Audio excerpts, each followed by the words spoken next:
প্রবাসীরা কিভাবে wedge earner development বন্ডে বিনিয়োগ করবেন এ সংক্রান্ত একটি ভিডিও প্রকাশের পর অনেকেই আমার কাছে জানতে চেয়েছিলেন যে এই বন্ডে একজন প্রবাসী ইনভেস্ট করার পরে আফটার ম্যাচিউরিটি যখন সেই প্রিন্সিপাল অ্যামাউন্টটা ব্যাক করবে দেন ওই প্রিন্সিপাল অ্যামাউন্টকে সে আবার রিইনভেস্ট করতে পারবে কিনা। তো আমি আজকের ভিডিওতে এই প্রশ্নেরই একটি সংক্ষিপ্ত এবং ক্লিয়ার আনসার দিব যে একজন প্রবাসী বাংলাদেশী হিসেবে আপনি যদি ওয়েজ আর্নার ডেভেলপমেন্ট বন্ডে বিনিয়োগ করেন তাহলে বিনিয়োগ শেষ করার পরে আফটার ম্যাচিউরিটি আপনি সেই প্রিন্সিপাল অ্যামাউন্টকে রিইনভেস্ট করা বা পুনরায় আরেকটা টার্মের জন্য বিনিয়োগ করা সম্ভব কিনা। তো এই প্রশ্নের উত্তর হচ্ছে হ্যাঁ, এটা রিইনভেস্ট করা সম্ভব। কিভাবে? লেটসে আপনি একজন প্রবাসী বাংলাদেশী হিসেবে ওই জার্নাল ডেভেলপমেন্ট বন্ডে 5 বছরের জন্য বিনিয়োগ করেছেন $10,000 এবং প্রতি 6 মাস পর পর আপনার কাছে সেমি অ্যানুয়াল যেই ইন্টারেস্ট সেটা আপনার ব্যাংক অ্যাকাউন্টে ক্রেডিটেড হয়ে যাচ্ছে। তো এভাবে করতে করতে 5 বছর পর্যন্ত আপনাকে এটা ধরে রাখতে হবে। 5 বছর পর্যন্ত ধরে রাখার পর 6 মাস পর পর এভাবে মোট 10টা স্টেপে আপনাকে সেমি অ্যানুয়াল যে ইন্টারেস্ট সেটা আপনাকে দেয়া হবে। এবং after maturity after 5 years principal amount will be basically back to your savings account. তো এখন লেটসে আপনি একজন প্রবাসী হিসেবে আপনি 5 বছর আগে করেছেন, 5 বছর শেষ আফটার ম্যাচুরিটি আপনার ওই প্রিন্সিপাল অ্যামাউন্ট $10,000টা আপনার যেই ফরেন কারেন্সি অ্যাকাউন্টটা আছে বাংলাদেশের ওই ব্যাংকের, সেই ব্যাংকে এটা ক্রেডিটেড হয়ে গিয়েছে। তো এখন আপনি চাইলে আবার রিইনভেস্ট করতে পারবেন। এমনকি আপনি যদি এখন প্রবাসী নাও হন, লেটসে আপনি 5 বছর আগে যখন করেছিলেন তখন একজন প্রবাসী ছিলেন, বিদেশে আপনি চাকরি করতেন, সেই চাকরি থেকে উপার্জিত বা সঞ্চিত অর্থ আপনি আহ, বাংলাদেশে পাঠিয়ে সেখানে ডলার অ্যাকাউন্ট ওপেন করে সেখানে ডিপোজিট করে বন্ড ওপেন করেছেন।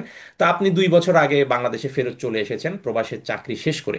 আপনি এখন আর প্রবাসী নন, কিন্তু এখন আপনার এটা ম্যাচিউর হয়েছে। আপনি এখন যদিও প্রবাসী নন বা এনআরবি নন, বাট তারপরও আপনি চাইলে রিইনভেস্ট করতে পারবেন আরও 2 টার্মে, অর্থাৎ 5 বছর করে করে আরও মোট 10 বছর আপনি এটাকে রিইনভেস্ট করতে পারবেন। অর্থাৎ রিইনভেস্টমেন্টের 5 যোগ 5 10 বছর, আর প্রথম যে ইনভেস্টমেন্টটা ছিল 5 বছর, টোটাল 15 বছর।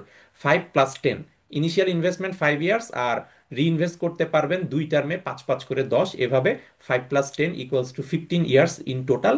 রিইনভেস্টমেন্ট সহ আপনি এটা বিনিয়োগ করতে পারবেন যদি আপনি তখন প্রবাসী নাও হয়ে থাকেন। আপনি যদি দেশে ব্যাক করেও থাকেন তারপরও আরো 2টা টার্মের জন্য ওই প্রিন্সিপাল অ্যামাউন্ট ওই $10,000কে রিইনভেস্ট করা সম্ভব।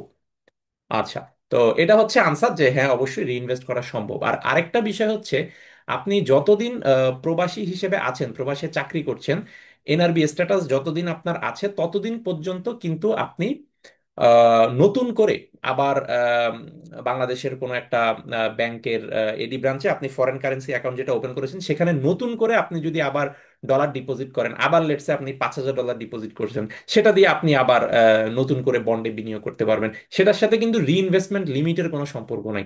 যেটা আপনি অলরেডি একবার যেই টাকাটা ইনভেস্ট করেছেন সেটাকে আপনি আরো 2 টার্মে 5 বছর করে আরো 10 বছর রিইনভেস্ট করতে পারবেন, সেটা ভিন্ন জিনিস। তখন আপনি এনআরবি বা প্রবাসী না হলেও পারবেন, কিন্তু আপনি as long as you are NRB বা যতদিন পর্যন্ত প্রবাসী আছেন ততদিন পর্যন্ত আপনি কখনো $5,000, কখনো $10,000, কখনো $20,000 নতুন করে করে ডলার আপনি যদি সেন্ড করেন বাংলাদেশের যে আপনার এফসি অ্যাকাউন্ট আছে সেখান থেকে আপনি নতুন করে করে বন্ডে বিনিয়োগ করলেন, সেভাবে আপনি কন্টিনিউ করতে পারবেন আপনি যতদিন পর্যন্ত প্রবাসী হিসেবে বিদেশে চাকরি করে যাচ্ছেন সেই অর্থ দ্বারা।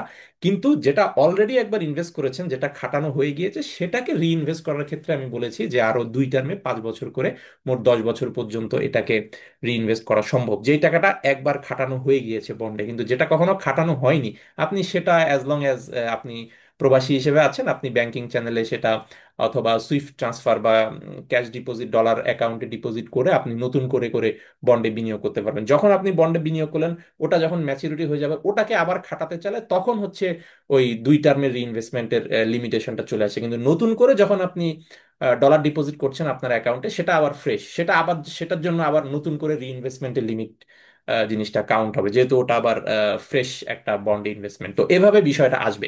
তো কাজেই এটা শর্ট আনসার হচ্ছে হ্যাঁ, আপনি একবার ওই জার্নাল বন্ডে ইনভেস্ট করলে সেটা আপন ম্যাচুরিটি আপনি রিইনভেস্ট করতে পারবেন আরো 2 টার্মে 5 বছর করে, ম্যাক্সিমাম মোট 10 বছর। তা আমার মনে হয় রিইনভেস্টমেন্ট সংক্রান্ত এই ডাউটটা আমার আজকের ভিডিওর মাধ্যমে ক্লিয়ার হয়েছে। ধন্যবাদ সবাইকে।